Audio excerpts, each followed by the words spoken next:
everyone, Kelly here, and today I want to talk about the books that I read in the second half of June. I did do a mid-June wrap-up, so I'll link that down below. So these are just the ones that I read in the last half of the month, or finished in the last half of the month. And I had a few 3-star books this time, so I'm going to start with those 3 stars and then move on to my 4 and 5 stars that I really enjoyed.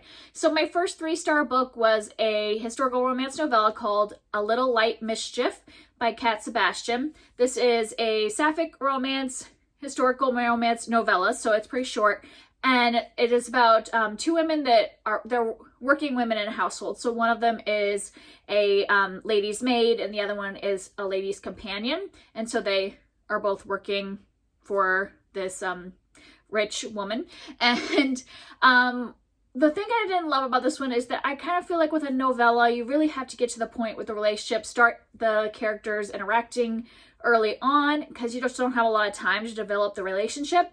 And this one, it started off so slow. We really only focused on them as individuals for the first half, getting their backstory. Like, they didn't really talk at all for a while, and so there wasn't really any romance until halfway through at all, or even building of a friendship or anything.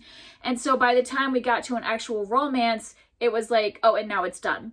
And so it just was, I really wanted to start like some interaction between them earlier. I also just, because there wasn't much interaction at the beginning, they're working together, but they're not really interacting. There was a lot of like leering. Like, one of the women were in her head a lot. Like, we did have both perspectives, but I feel like we are following the lady's companion more. And we're in her head a lot at the beginning, and she's just like staring at the breasts of the other woman for like the first half of this book. They're not talking or anything, and so it just felt like ogling. And I was like, well, maybe it would be better from a woman, but no, it's not. Like, it doesn't matter whether it's a man or a woman ogling the breasts. Like, it was just seemed like, yeah, it just seemed like leering instead of like actually like building a romance. So yeah, I just felt this one was not great. It wasn't like horrible. Like, once we actually get to their relationship, I liked them together. And so the second half was really good and flew by really quick.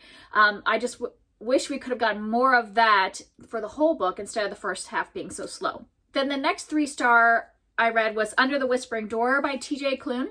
And this one, I read this one because I own The House of the Cerulean Sea, and I have like high hopes for that one because a lot of people really love that book. But then I've heard a lot of people didn't like his next book after that, Under the Whispering Door, as much. And so I thought, instead of reading The Cerulean Sea first and loving it and then moving on and be maybe disappointed in this one, that I should go the other way and start with this one. And if I loved it, then great. It'll be even more anticipation for the Cerulean Sea. But yeah, I ended up not loving this one. It was like middle of the road for me. It was all right. Didn't really love it. I liked the concept, and I liked the beginning of the book. So this is the concept of like, there is a man who is a ferryman. So like, he is the one that is, people come to him when they die, and he ushers them into the afterlife. And so we are following a man, Wallace. I was trying to remember his name. Wallace, who has just died. And during his lifetime, we see a little bit of the end of his life, and he like is very Scrooge-like, like treats everybody badly and just cares about money and all that. And after he dies, he goes to see this ferryman and ends up, instead of going to the afterlife, waiting a while and kind of staying at the kind of halfway point and learning about life and all the good parts of life and becoming a good person. And it's very cliche is how I felt. Like, I liked at the beginning, I liked Wallace and Hugo as the ferryman. I liked who they are. I liked their kind of like developing relationship and all that. But by the halfway point, I was like, okay, I get it. It was just too long. Like, I think this one could have been a novella and actually would have been better, because there was just like a whole area in the middle where I was like, okay, I'm getting it. And it just feels like now one cliche line after another. I mean, I think they even used the line that's basically like, better to have loved and lost than never have loved at all. I mean, he doesn't quote that exactly, but like, it's stuff like that. Like, and to me, it was just too much like a Hallmark movie, which I like watching Hallmark movies because they only take like an hour and a half to watch. But reading this book, which was like a 15-hour audiobook, was just too much time to have that kind of same feeling. Like, yeah, it was fine, but if it had been a way shorter, like a novella, I would have liked it more. So just 3 stars for me. Then my last 3-star read is Midnight at the Blackbird Cafe by Heather Weber. And this was a buddy read I did with Krista at Books and Jams. Her Patreon read this. And I enjoyed this one. This was like a high 3 stars. Like the other 2 were a 3-star, and the fact that I was pretty disappointed and, you know, kind of felt like I was wasting my time a little bit. Where this one, I was enjoying myself the whole time. It's more that 3-star of like, I'm not going to remember it in a month and it's not going to stick with me. But at the time when I was reading it, I was enjoying it. It just isn't really like something that was like the characters and what was going on aren't going to stay with me. This is basically a kind of, it has a little bit of magical elements. It's about a woman who her grandmother has died and she's inherited her grandmother's cafe. But in order to get the inheritance, she has to stay for 2 months in the town and run the cafe before it becomes hers. And she plans on selling it because she wants to go to med school. And so she doesn't want to run the cafe, but she has to do this 2 months before she can sell it and get her money from it. But of course, you know, in this southern town, she gets to meet a lot of people and learn a lot about herself and her family because she has never lived in this small town. Her mom left while she was pregnant with her, and she learned a lot about the past of her mother and all that. I did like I said, I did enjoy the small town atmosphere and the characters while I was reading it, but it just lacked a little something for me. Like there were a couple of love interests in this that didn't really feel like they got any real page time. And so, yeah, I liked parts of it and I liked the little magical elements and I liked the family dynamics. So it was all pleasant while I was reading it, but it's not going to stick with me. Then I had several 4-star reads. First one, I'll just real quick talk about the one that I read with my daughter. We read Heartwood Hotel, The Greatest Gift by Kelly George. This is book 2 in this Heartwood Hotel series. And I'm just mentioning this because this is just like the sweetest read aloud. So if you have a young child and you just want something nice and sweet to read with them, it's so cute. It's just about this hotel that's run by a bunch of animals and has cute little pictures, and it's a great read aloud. Or if you just have a kid that is beginning to read on their own chapter books, I would recommend these. I think they're really sweet. I enjoy reading them with her. My daughter just walked in and interrupted me, so I'm not sure where I was at, but yes, I'd recommend this as a read aloud or for a kid who's just starting to read chapter books on their own. And then moving on to one that is not appropriate for small children, I read Hide by Kiersten White. And this one, I was a little wary at first because this is a horror novel. It's about this group of people that are given this opportunity to do like a hide and seek game where they have like a prize of money, like a big money prize. And so they're competing to see who can hide for the longest and not get caught. And of course, since it's a horror novel, there's twists and turns. And I don't normally like horror novels, especially when I heard that concept, I was like, oh, is this going to be really gruesome? Because if like people start dying off or whatever, like, because that's what I assumed it was going to be, like, is it going to be really graphic? But I had heard some things, and I can't tell you what these things are, that pulled me towards this book because they're spoilers. And now that I've read it, I realize you don't know about those things till like really far into the book. So I can't tell you what drew me to this. If you want to know and you don't mind spoilers, you can ask me in the comments. But there are some things that she talks about in her acknowledgments that other people put in their reviews. So be careful reading people's reviews because they will spoil you for some of these things that happen later on, that intrigued me. So I was like, well, I'm going to give it a try. And if it's too like gory, I'll put it down. Well, I'll let you know this is not graphic, hardly at all. Like most of the violence that happens in this is not described in detail. And so as someone that doesn't like a lot of gore or graphic violence, I had absolutely no trouble with this one at all. Which is why I think it actually gets really low ratings. For me, I enjoyed that and I liked the whole like intensity of this like hide and seek game, and you know, I wasn't really scared, but I liked the concept she was going for and the metaphors she was making. But I don't want that graphic stuff, so for me it's a 4-star. But this has really low ratings on Goodreads, and I think a lot of that is because if you like horror novels and you like when they're like, you know, people are dying off and being killed in graphic ways, you're not going to get that with this, you know. So if you are like me and you want a little bit of horror with those, because I like how horror has metaphors to things that are happening in real life now, and you want some of that, this would be one to try. It does feel like more on a young adult level in terms of the violence and things like that, where I think an average adult person that likes horror novels might not like this one, and that's why it's getting low ratings. But I really enjoy the messages which once again, I can't really tell you what those are, but I liked what she was saying with this book. And then moving on to a yellow and red cover of a horror novel to a yellow and red cover of a romance. So I read The Bodyguard by Katherine Center, and I had won this arc as a Goodreads giveaway, so this doesn't actually come out until July 19th. And I really enjoyed this one. This is one where this was a very kind of fluffy romance, but I just enjoyed myself the whole time. It is a bodyguard romance, obviously, from the title. So in this one, our main character, Hannah, is a bodyguard, and she works for a firm that is assigned to, like, you know, maybe rich people, or, you know, that work for company. Mostly she works like for people that would be like CEOs of a company that are going on a trip and need some personal security or things like that. And she's really good at her job because she doesn't look like a bodyguard. She's a very petite woman, but she's had a lot of training, and so she can protect her clients, but she's very inconspicuous, which makes her a great person for these people that want bodyguards but don't want everybody to know that they have a bodyguard. And so that's her job, and she gets assigned to this actor who has a stalker, and so that's why he needs this personal security, is because of the stalker, but they don't necessarily want the stalker to know that he has personal security. So she gets assigned to be his bodyguard, but this actually turns into a fake dating relationship because he doesn't want his parents to know that he has personal security and that he has this stalker situation. So she pretends to be his girlfriend so that she could be around him all the time, around his family, but they don't know what's going on for real. And I love a fake dating trope. This was just cute, fun.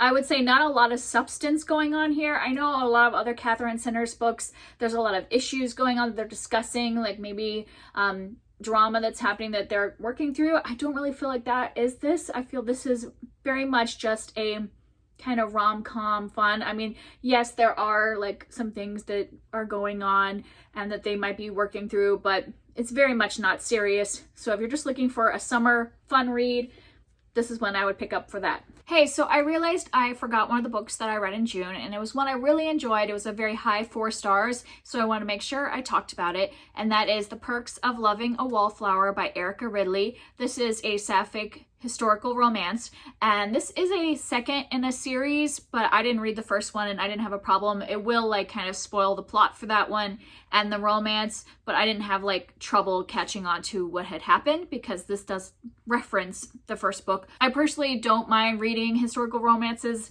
out of order in a series, but if that'll bother you, just know this is the second in a series. So we are following 2 perspectives in this book. One is Philippa, who is a society lady who has gone through several seasons and has not found a suitor. She's turned down several men, and her parents are getting fed up and said, this is your last season, and until you can find a suitor, you're not allowed to do your reading group. And her reading group, which is a group of ladies that get together and read books and talk about them and talk about different things in society, is kind of like the main thing that Philippa really loves in life. And so her parents basically said, you can't do that anymore until you find a suitor because that's distracting you. And then the other perspective we're following is Tommy, or Thomasina Winchester. This whole series follows the Winchester family, which are a group of orphans that were adopted by this baron and brought together. And so each of the books follows a different Winchester, and they, as a group, they solve cases. And so Tommy's kind of like way that she contributes to her family in solving these cases is that she's a master of disguise. Just so you know, I'm pretty sure that Tommy is non-binary based on her comments about gender, but I will be using the she, her pronouns because that's what the author uses. But she, several times in the book, discusses how sometimes she feels like a man and sometimes she feels like a woman, but I'm just going to use the pronouns that are given by the author. And so Tommy can disguise herself as a man, as a woman, and just kind of is a grifter so that she's able to kind of like solve the cases for her family by pretending to be different people. And so this case comes up through Philippa's reading group. One of the other ladies has a problem that she needs solved, and so to do that, Tommy has to impersonate a baron, and while doing that, she begins courting Philippa. Now, I just want to let you know that at the beginning, Philippa doesn't know that the Baron is actually Tommy, but that is, you know, solved very quickly. Like, Tommy confesses to Philippa. I think it's like it's very early on, because for me that would bother me if she was lying to Philippa the whole time about who she really was, but it isn't like that. They are ganging up together to solve this case, and so Tommy confesses who she is pretty quickly, but Philippa's parents don't know that the Baron that is courting Philippa this whole time is not actually a Baron. And so they are working together to solve this case, and of course, romance ensues.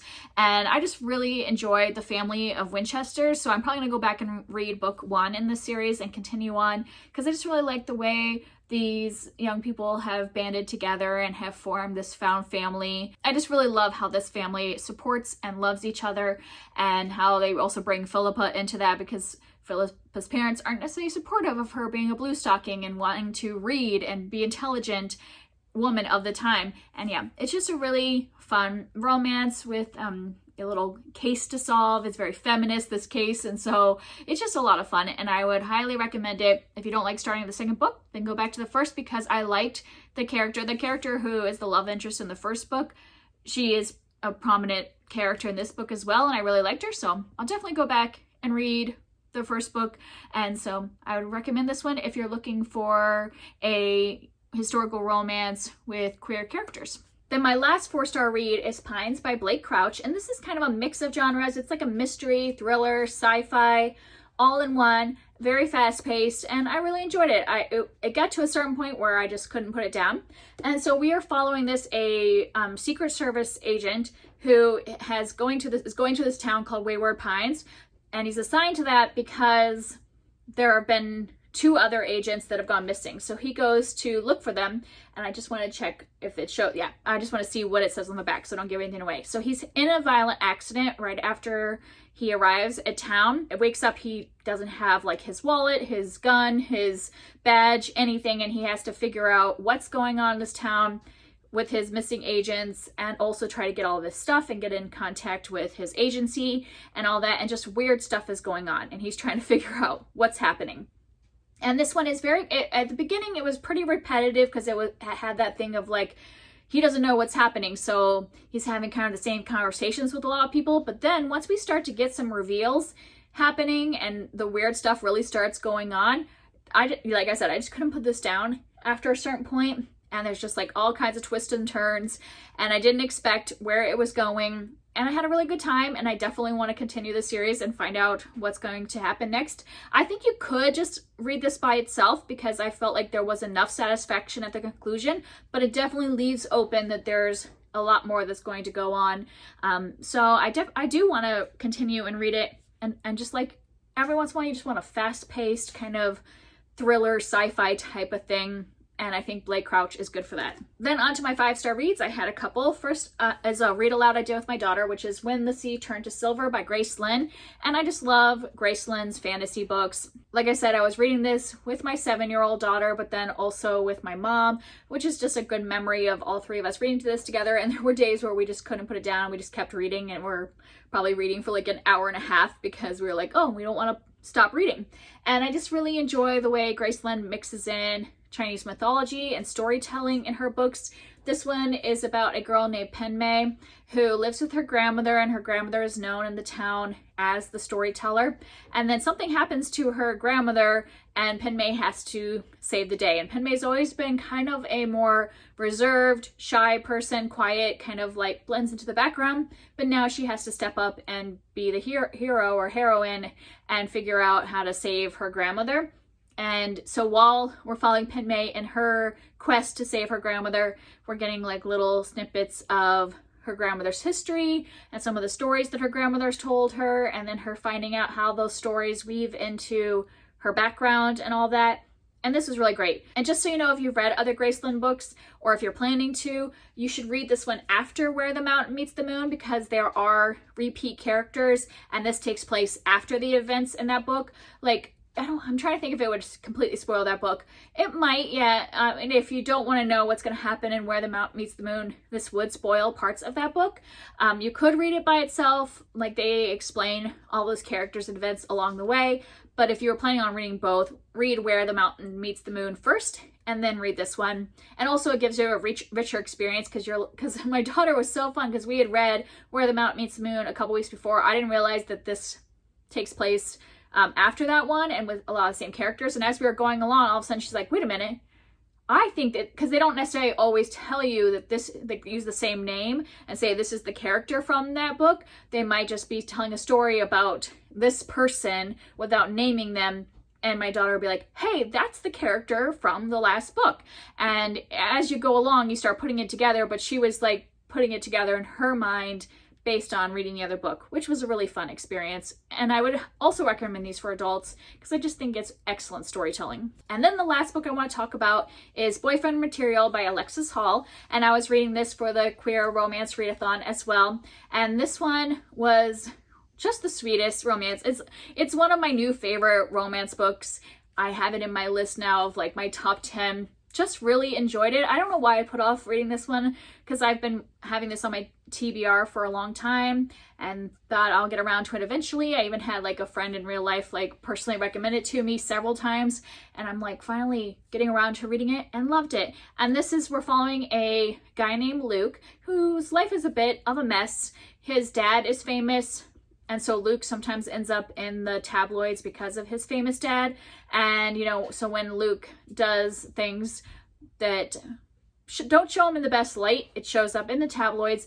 And his boss basically tells him, because he's planning this big fundraiser, that he needs to be more respectable in his life so that we don't turn away the donors with the way he's showing up in the tabloids.